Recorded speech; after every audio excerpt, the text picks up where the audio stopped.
Welcome back to LearnPianoLive.com. My name is Jamin, and as you can tell from the countdown clock, the lesson is about to get started. In case you're new with this, there's a few things I'd like to show you to help you throughout the lesson. So this lesson is about reharmonization. That means we're going to take an existing song and we're going to find new chords to play over the same melody. Now, that means that you're probably going to need to already know about chords and keys and probably intervals, and probably have already several songs that you can play well enough that they actually sound like the song. But even if you can't do that, you might pick up some interesting theory bits along the way. So feel free to join us. The goal, though, is not this song. It's not about the song that we're working on. It's really about taking the concepts you like, the reharmonizations, the substitutions that you like from this lesson, and then applying them to other songs that you already know how to play. These lessons are always guided and shaped by your questions, and if you're live with us today, there's a couple different ways you can do that. One is in the public live chat, and the other is the Ask Jamin a Question button, where you can ask me a question privately, and I won't share your identity in case you're afraid that your question is stupid. But it's not. If you're in the archives, though, then just open up the survey. At the end of that, there's a place where you can ask your question. I will say I frequently get questions from students in the archives watching a lesson from 6 months ago, and I have no idea what they're talking about. So please try to be as specific as possible. If you're watching this at LearnPianoLive.com, there should be a PDF and an MP3 button right next to this video. The PDF will often have additional video links inside, so you can get more in-depth instruction on each of the topics. And if you're the kind of person who likes to print out the PDF so you can make the same notes on your physical version as I'm making during the lesson, now would be the time to do that. The MP3 is just a play-along track so you can practice more after the lesson. In traditional lessons, a teacher is going to actually present some new concept for maybe 5 or 10 minutes every couple weeks. The rest of the time is going to be spent applying and refining those concepts. Well, here I'm spouting off hours of new information every week, so it's totally unreasonable to expect you to actually absorb all of that. Instead, the goal of these live lessons is for you to find some little nugget of something that makes sense, but is a bit of a challenge, and for you to go practice it, because practice is where all the improvement's going to happen. So don't feel bad if you have to leave the live lesson when you find that little thing that you're going to practice. And of course, if I'm going too fast, you can always rewind the live lessons or replay in the archives as much as you want. If these live lessons start feeling random or meandering, it's because they are, on purpose. So if you're the kind of person who wants classical training with a step-by-step method, then you're going to want to check out Kloppel Academy on the website. It's included in your live lesson subscription, so you can do both or either. And the upper levels are seriously hard work, but it's going to take you all the way from ground zero all the way up to being ready to enter any major music college as a piano major in classical or jazz. And thankfully, I think that's about all we need to cover before the lesson. So if you'd stick around afterwards and fill out the survey, I would love your feedback. But for now, let's have some fun and make some music.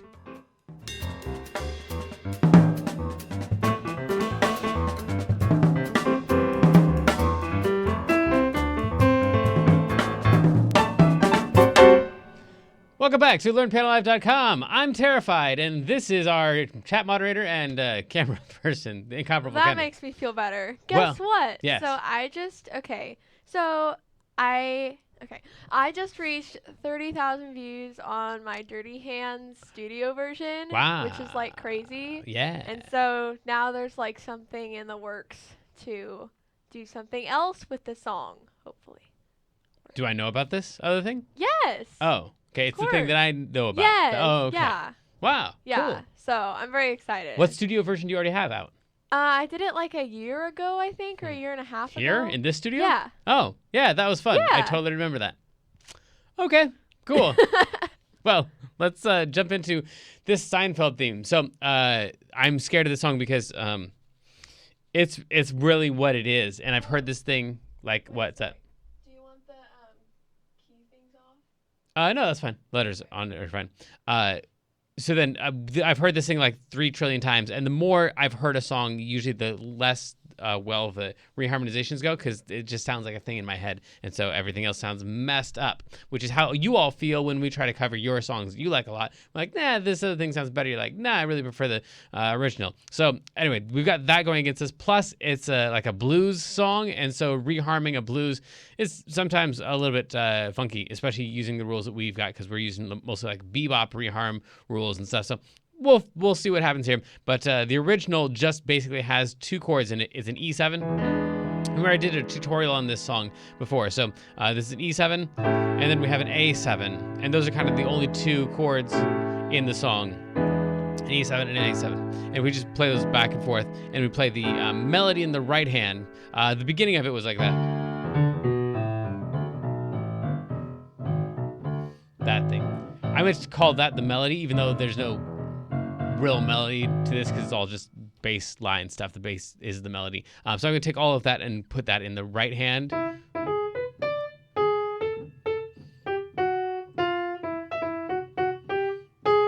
That's essentially the whole melody. That's all we're going to reharm for today. And this beginning part is just that other thing. So we're going to skip that and just start right here with the melody that goes.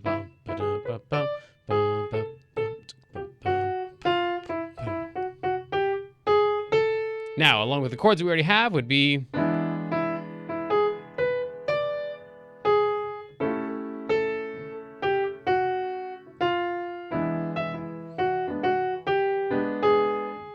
And we kind of already talked about how to play all that stuff. I might take the melody up an octave, just so it doesn't run in my left hand.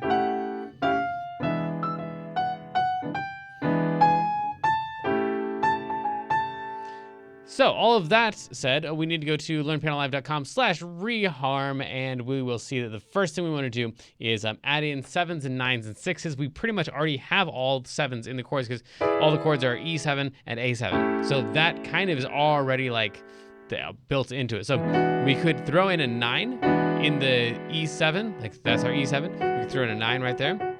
And on the A7, we could throw in a 9 right there, because the 9 is just the note that is one whole step above the root of the chord. So in this case, in E7, the E is the root. So that's number 1. It also is number 8. 1, 2, 3, 4, 5, 6, 7, 8. So if this is 8, the 9 would be the next note up in the scale. So that's the 9. And I believe we have a workshop on this. Is learnpianolive.com/course chords or / chord building. Before I reference that, I should probably know what it is.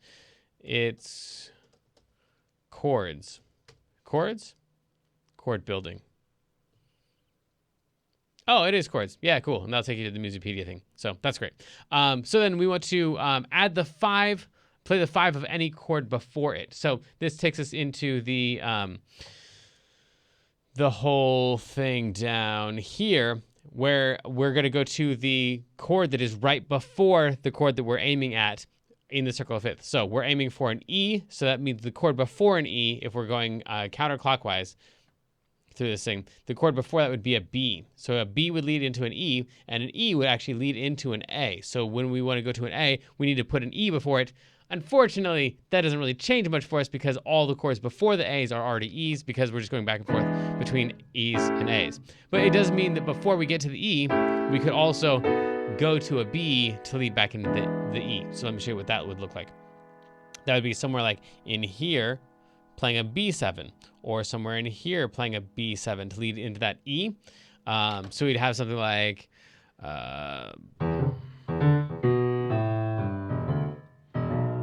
and then we right here could put in a B and then put in the E7.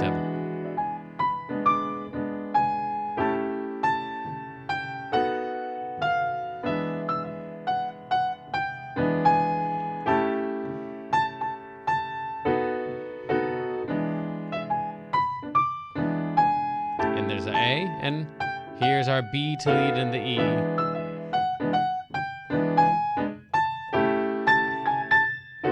So we could put in a B right there.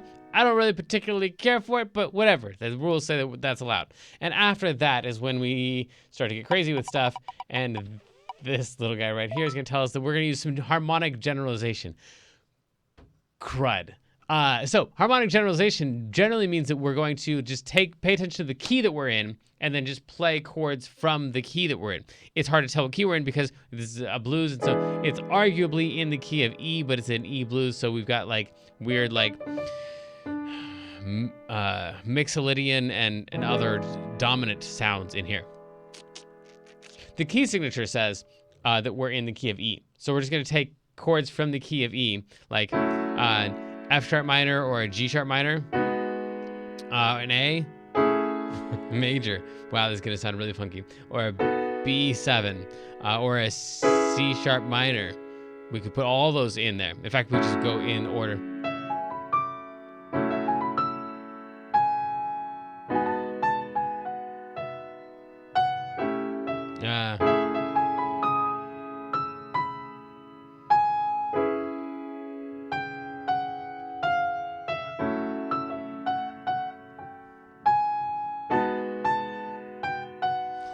I don't like it at all.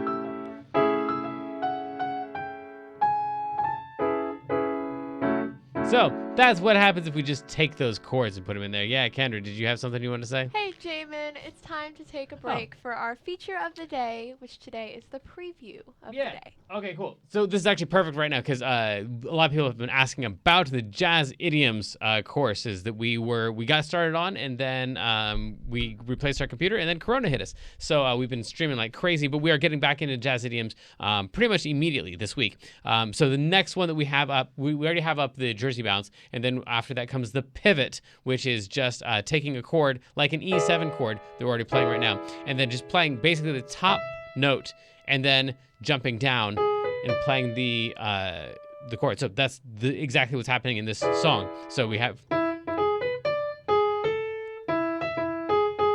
so we've got this chord here that we keep arpeggiating, and then it's a matter of playing the note at the bottom. So in an arpeggio, we'd play an E and a G sharp and a B and a D, and we play the first note one octave higher. So